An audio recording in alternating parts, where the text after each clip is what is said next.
Welcome. Today I want to talk about something that's going to make a lot of people rather uncomfortable. And I think that's important once in a while to kind of get that out so that we can examine things, because it's always better upon reflection. So, we're going to be talking about sin.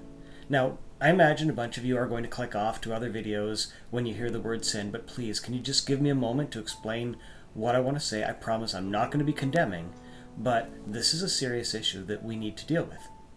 So I want you to think about this. Angels were created perfect. They had access to God 24 hours a day. They could see Him, they could fear Him, they could know Him. And yet, it wasn't just a couple. It was 1/3 of the angels decided to fall from grace. They chose to rebel against God. And look what they're doing today. Look at the ramifications of that decision. The evil that they're perpetuating. Sorry, that's a big word. Perpetuating the plans for destruction, the hate involved. They're creating principalities of darkness.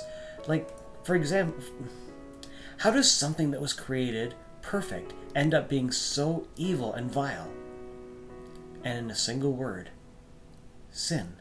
This kind of gives us an understanding of the nature of sin and just how corrupting it is, and that it affects not the outside of us, it affects us at our very heart, the very core of us. And it takes people to a place where every intent and thought is based on sin and evil. And this just stinks.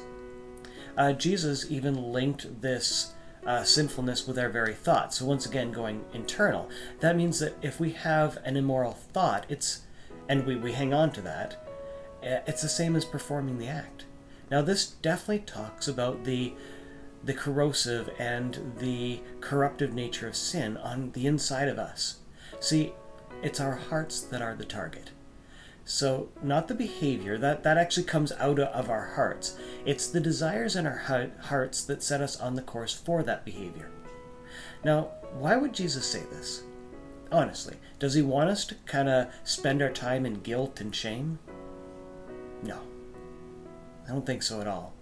See, He died on the cross to take that guilt and shame.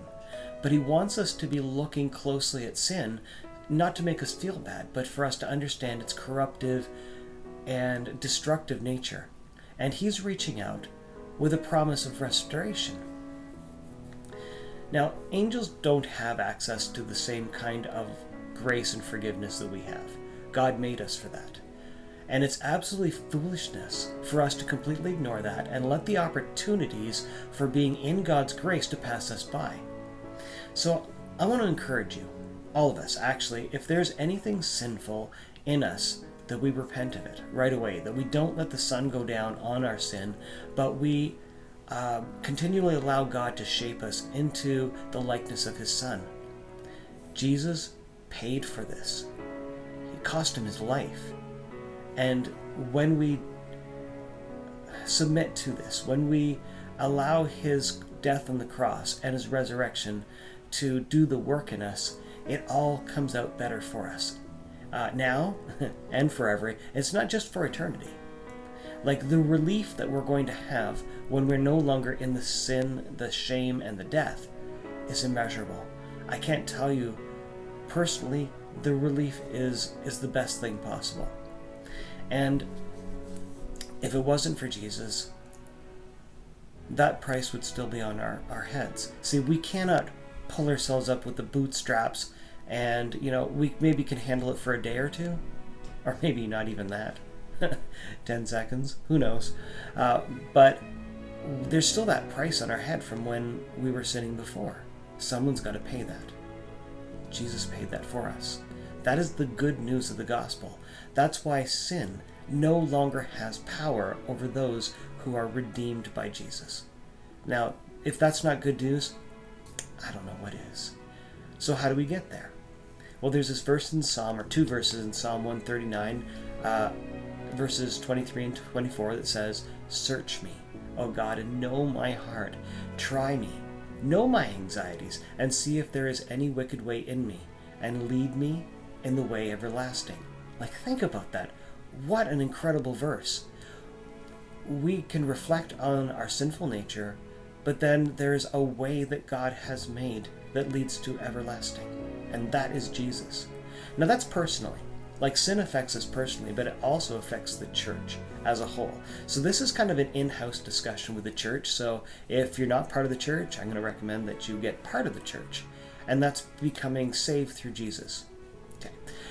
So the applications for the church are easily seen in the verses in this verse from 1 Corinthians chapter 5, verse 7. It says, "Therefore purge out the old leaven, that you may be a new lump, since you truly are unleavened. For indeed Christ, our Passover, was sacrificed for us.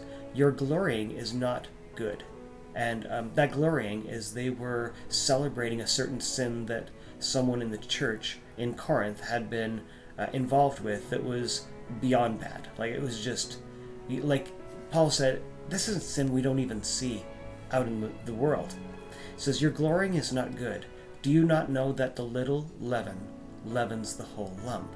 And what he's saying there is that when we allow this kind of sin to come into our church, and we allow it, not just allow it, but we celebrate it, we incorporate it, we pat ourselves on the back for being inclusive, it ends up destroying more than you could ever imagine.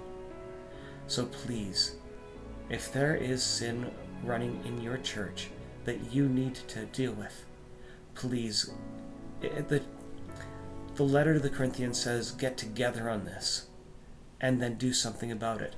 But I really, really, really want to implore you not to take only part. So in part, in 1 Corinthians, it tells them to cast away this person out of the presence. That's to preserve the church and to keep the yeast, the leaven, from filtering through the entire church.